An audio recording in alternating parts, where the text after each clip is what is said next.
Hello tout le monde, salam alaikum, j'espère que vous allez bien, j'espère que vous vous portez à merveille, que tout va bien chez vous et autour de vous. Allahumma salli wa sallam barik ala Sayyidina Muhammad wa ala ali wa ashabi ajma'in. Voici la suite de la vidéo d'hier avec le msemen farci aux oignons, avec des légumes aussi, pourquoi pas. Moi, j'ai mis des poivrons.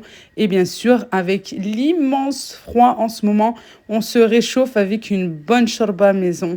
Allez, c'est parti, je vous montre tout et surtout, je vous donne les astuces pour bien réussir. C'est parti! Bon, il gèle, hein. Je pense que comme de partout en France. Du moins, j'espère, parce que ah, la mauvaise. Attends, je ne veux pas geler que moi. Hein. Non, j'ai vu qu'à certains endroits, il faisait super beau. Je sais qu'on est la région, là, aujourd'hui, jeudi, je ne sais plus combien. Je crois 19.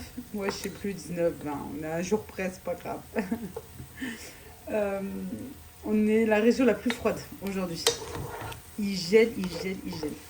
Pour cela, pour bien se réchauffer, on va faire une petite shorba, voilà à ma façon.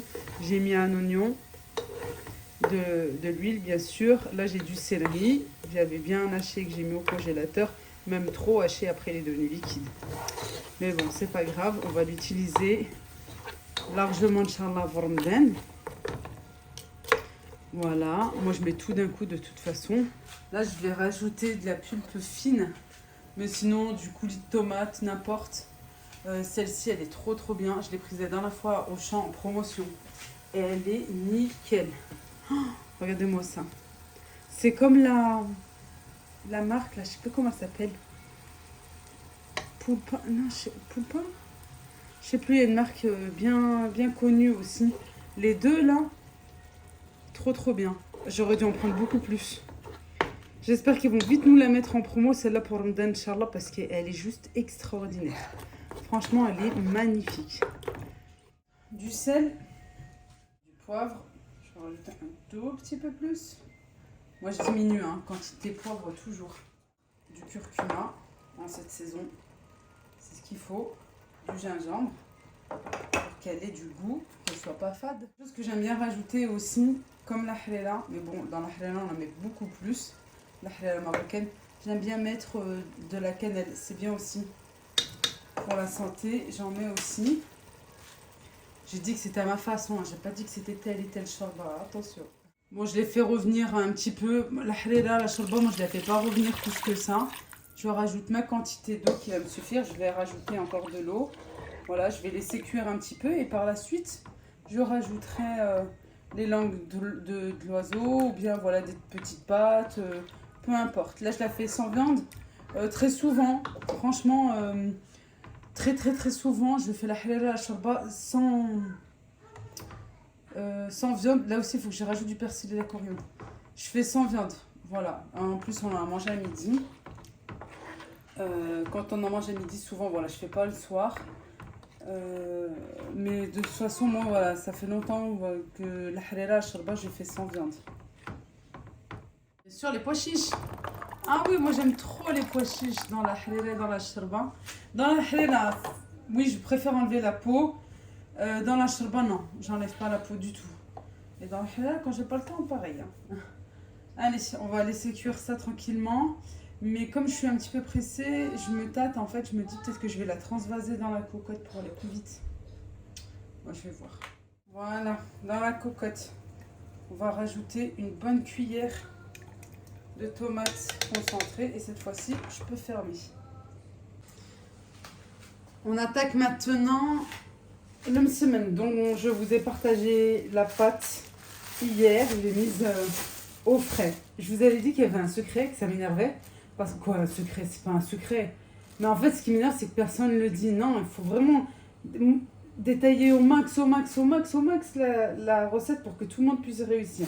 Quand vous allez la sortir du frigo, que ça soit 1 heure après, 2 heures, le matin pour le soir pour le lendemain, peu importe, elle va être froide, votre pâte.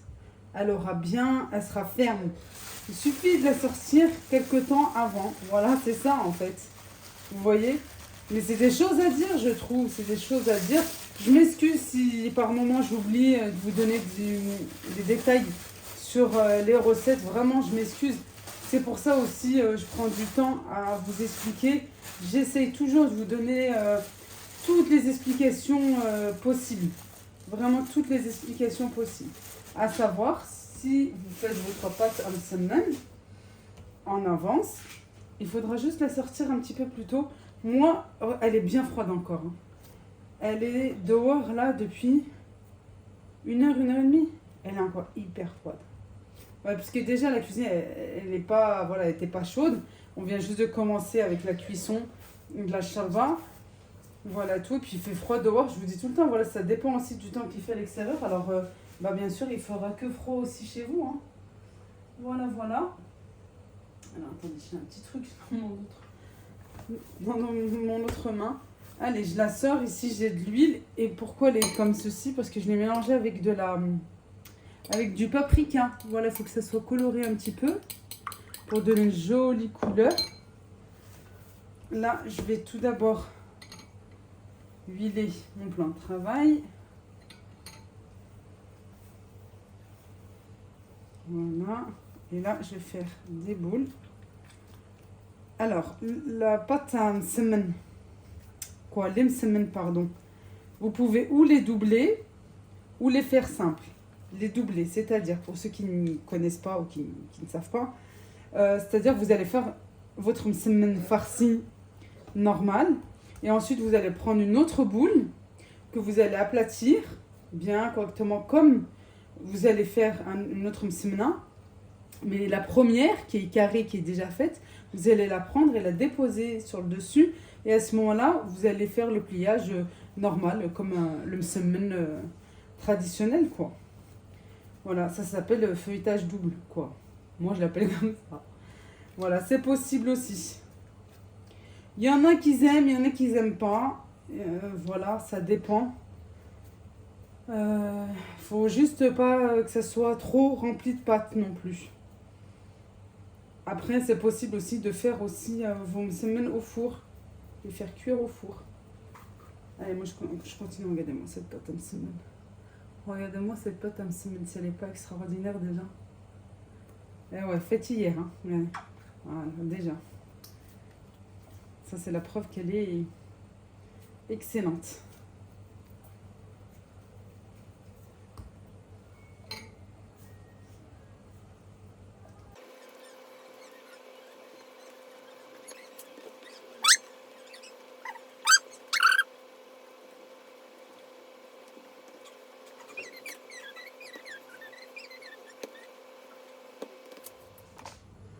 Allez, je pensais que je filmais, mais pas du tout.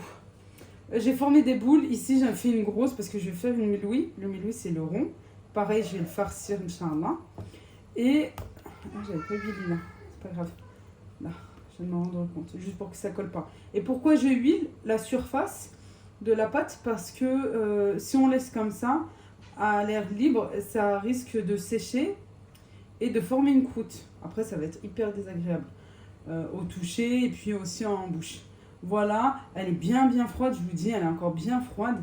Voilà, la cuisine commence à se réchauffer, alors c'est bien. Et moi, pour accélérer encore plus, parce qu'en fait, il faut toujours la laisser se détendre. Sinon, vous pourrez pas. Je peux essayer. Regardez. Sans forcer, non, vraiment, regardez. Au contraire, oui, je force parce que j'arrive pas à l'étaler. Sinon, on n'arrive pas à l'étaler, elle va se déchirer et c'est pas bien. C'est vraiment pas bien. Là, ce que je vais faire, pour accélérer le travail, pour qu'elle soit bien détendue et facile à étaler, je vais la recouvrir de film alimentaire. Et oui, j'ai déjà commencé. Je voulais vous montrer quelque chose tout à l'heure. Je vous ai dit, je recouvre ma pâte, les petites boules avec du film alimentaire. Non, j'ai repris juste le sachet de congélation que j'avais tout à l'heure. Voilà, je l'ai gardé juste à côté de moi pour vous le montrer. Je l'ai ouvert. Ben voilà, parce que comme ça, il n'y a pas de gaspillage. Je l'ai ouvert et puis j'ai recouvert. Et la pâte est hyper... Quoi, elle est molle, elle est bien pour qu'on puisse la travailler. Je prends un petit peu d'huile. Vous inquiétez pas, mes manches. Le fait d'avoir un élastique ici, c'est super parce que ben, au moins, ça ne vient pas tacher. Un petit peu d'huile. comme une semana traditionnelle. Regardez ici. Et tout à l'heure, je vous disais, vous pouvez faire double feuilletage, c'est-à-dire, comme je vous l'ai expliqué, vous en avez une qui est déjà faite. Vous venez aplatir une autre boule, comme ceci, comme je suis en train de faire là maintenant. Et vous pouvez rajouter un petit peu de farce ou non. Moi, j'aime bien rajouter de la farce pour en avoir bien à l'intérieur. Moi, je vais vous en faire une comme ça, vous verrez. Ça, je l'avais déjà partagé il y a un petit moment maintenant. Voilà.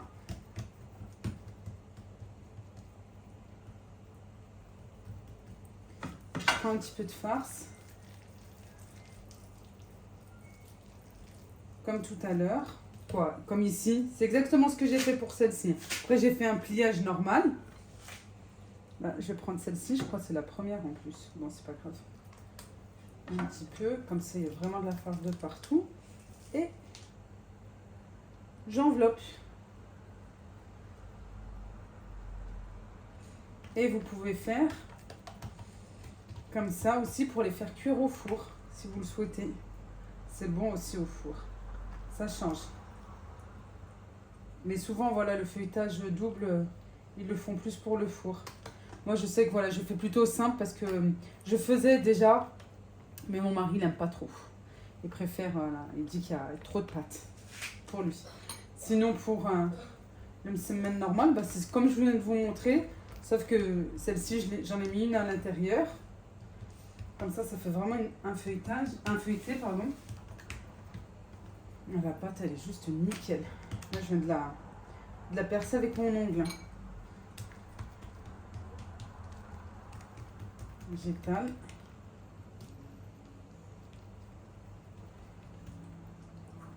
Je me suis mise de partout. Là, je vais commencer à cuire. J'ai mis la poêle à chauffer, toujours. Du centre jusqu'au bord. Et on n'appuie pas que au centre. On n'oublie pas les bords. Voilà. Je prends de la farce. Moi, je fais comme ça à la main. De toute façon, mes mains sont remplies d'huile. Je mets de la farce. Comme je vous disais dans la vidéo d'hier, on peut rajouter de la viande hachée, on peut rajouter du thon, du poulet en morceaux, comme vous voulez. Du blanc de poulet. Ou comme ça, juste oignons et poivrons. Et pour ceux qui n'ont pas suivi la recette d'hier, la vidéo d'hier, je vous invite à la regarder parce que cette recette était prévue pour hier. Mais voilà, il y a eu un imprévu et vous saurez pourquoi. Et finalement, voilà, c'est pour aujourd'hui. C'est pour ça que je me suis avancée. Allez, normalement, on prend toujours la première qu'on a fait pour pouvoir cuire, mais celle-ci, je viens de la doubler. Voilà, alors je prends la seconde. Je vais aplatir. Et entre chaque cuisson, je terminerai ça.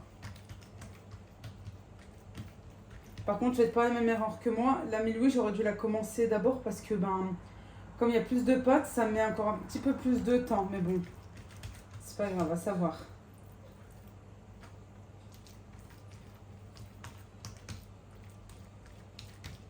On essaye de faire ça droit. On insiste un petit peu ici, sur les coins. Et hop, on y va. Un petit peu d'huile. Par contre, je vais baisser mon feu, ça j'ai oublié. Hop là. Je prends l'amsimena délicatement. Toujours travailler à côté de son feu, c'est mieux.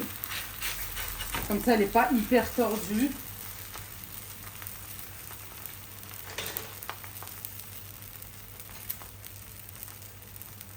Un petit peu d'huile ici. Pour qu'elle puisse bien être dorée. Elle va être bien dorée sur le dessus. Voilà. Et j'ai baissé mon feu parce qu'il faut qu'elle cuise à l'intérieur et à l'extérieur. Voilà. Et comme je vous ai dit, entre chaque cuisson, moi je continue entre temps. Et j'aplatis la prochaine une fois qu'elle est presque terminée. Ou même quand elle est terminée. Parce que là, j'ai dû m'absenter avec les enfants. Je trouve qu'elle est un petit peu trop molle. Je vais l'aplatir vraiment la prochaine, quand celle-ci sera complètement terminée. Là, à ce moment-là, hop, je viens la retourner. Et je vais comme ça la retourner à plusieurs reprises jusqu'à cuisson complète. Là, si vous voulez me regarder un petit peu plus par là, ce que je fais. On insiste sur les bords. Parce que sinon ici c'est bien aplati, mais là pas trop. Voilà, entre temps, hop, je retourne. La shorba, elle est presque prête. C'est-à-dire la sauce, le bouillon est prêt. Les pois chiches sont cuits aussi. Et quand j'aurai presque terminé, pareil, je pourrais mettre les langues d'oiseau parce que ça va très très vite. Et puis la shorba de langue d'oiseau absorbe le liquide. Faut pas en mettre beaucoup. Et ça absorbe énormément. Puis moi je veux pas des pâtes, je veux vraiment une shorba.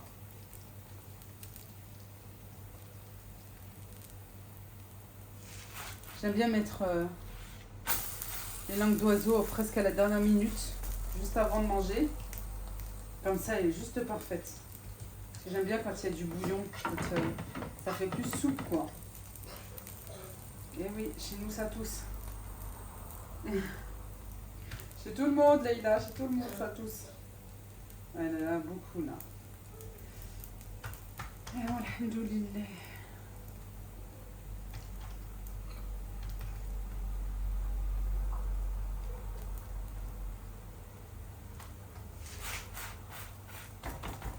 J'appuie un petit peu.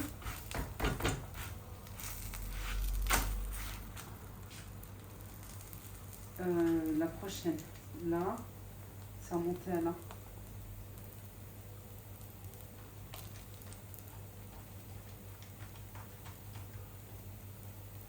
J'aplatis à peine, je commence. Voilà. Une serviette, je mets plutôt du papier absorbant parce que sinon je vais en avoir partout. Et le papier absorbant, moi, il me sert uniquement niveau cuisine, mais culinaire. Pas pour le ménage, pour... c'est très très rare. Non, je crois que je le fais même pas même. C'est uniquement voilà pour à l'absorption de l'huile, tout ce qui est gras et tout. Mais sinon, non, je l'utilise pas en fait. Ouais, et surtout, voilà, pour les enfants aussi, pour les essuyer les mains. Et encore, je les incite plus à aller dans la salle de bain. Voilà, ça c'est bon. Allez. Voilà.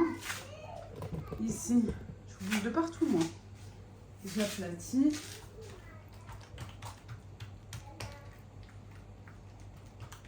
On essaie d'être droite, avoir un joli carré.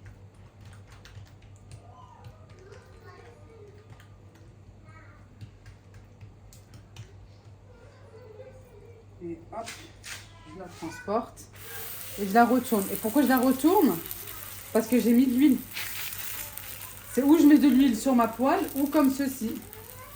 Là, j'insiste un petit peu sur les côtés. Je touche la pâte, hein, vous inquiétez pas, je touche pas la poêle. Hein. Un petit peu d'huile. Voilà. Je prends mon autre boule. Et ainsi de suite. Hop, elle va coller. Normalement pas trop, hein, puisque il y a de l'huile dessus. Voilà. Et ainsi de suite, et ainsi de suite. Bon, on continue. Et ici, voilà, j'ai presque terminé. Alors, je vais rajouter à peu près, voilà, 130, 150 grammes de langue d'oiseau. Et je viens mélanger de temps à autre. Et voilà, notre goûter est prêt. Et la shorba, la voici. Liquide comme j'aime, à savoir, c'est des pâtes. Alors, ça absorbe le bouillon. Voilà, mais moi, j'aime bien qu'elle soit comme ceci. Voilà, et les msemen bien farcis. Les msemen bien farcis. Juste excellent, regardez. Regardez-moi ça. Bon, désolé avec une main. C'est pas aussi facile qu'on le pense. Voilà, bien cuit à l'intérieur. Doré à l'extérieur. Voilà, on va se régaler chez bien sûr, accompagné d'un bon thé. Mais cette fois-ci, banana. Et oui, à la menthe. Allez, moi je vous laisse ici. Je vous fais de gros bisous. Merci d'avoir regardé la vidéo.